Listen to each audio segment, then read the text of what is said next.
Hi guys, tara, planting tayo. Nag-order lang nga pala ako sa Lazada ng mga kakailanganin ko.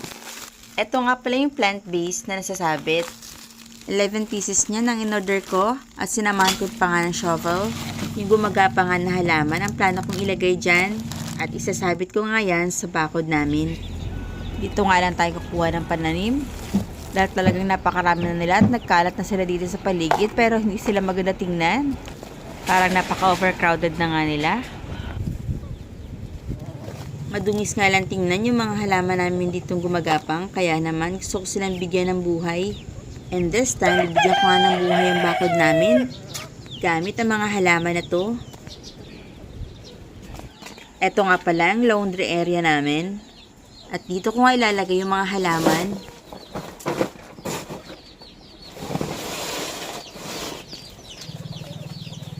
Kakadampot ko nga dyan ng dumi. Palaka na pala yung dampot ko.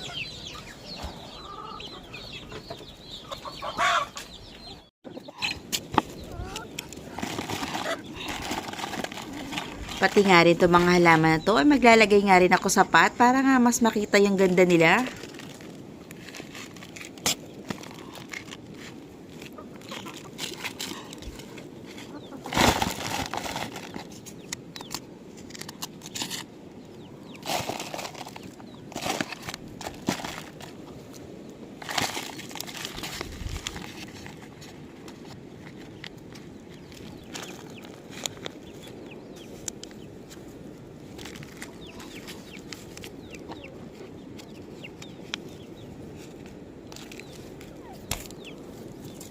Itong ganitong klaseng pot, 50 pieces ito guys, kaya marami talaga ang magagawa natin ito.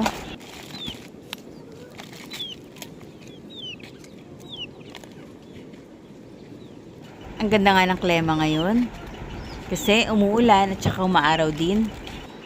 Best season nga ng pagtatanim, kaya nga napakadami na namang damo dito sa paligid. Kaya naman itong mga bulaklak na to, ay talagang natatakpan ng mga damo. Pero ako attention talaga yung mga bulaklak nila ngayon. Ang dami, ang gaganda.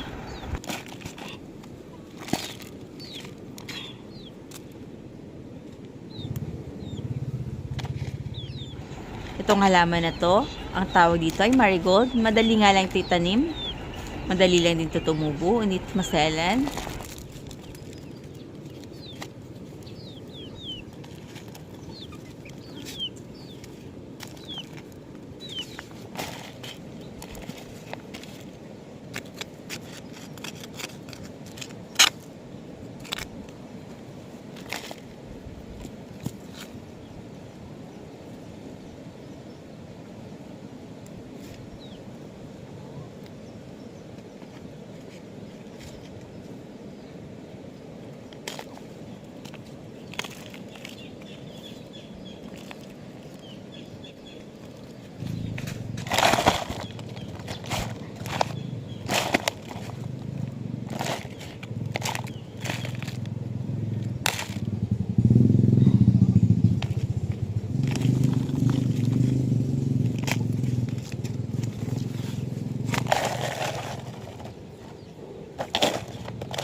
Napakaraming ang bato dito guys, kasi dati nga itong ilog, buti na nga lang sa katagalan ay nagkaroon ng lupa at ngayon nga ang ganda ng mga halaman dito.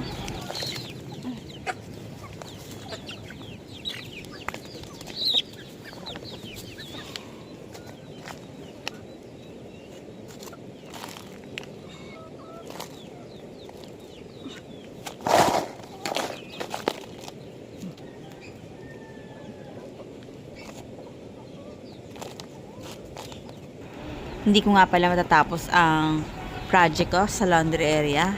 Pero mag-film ako sa susunod na gagawa ulit ako.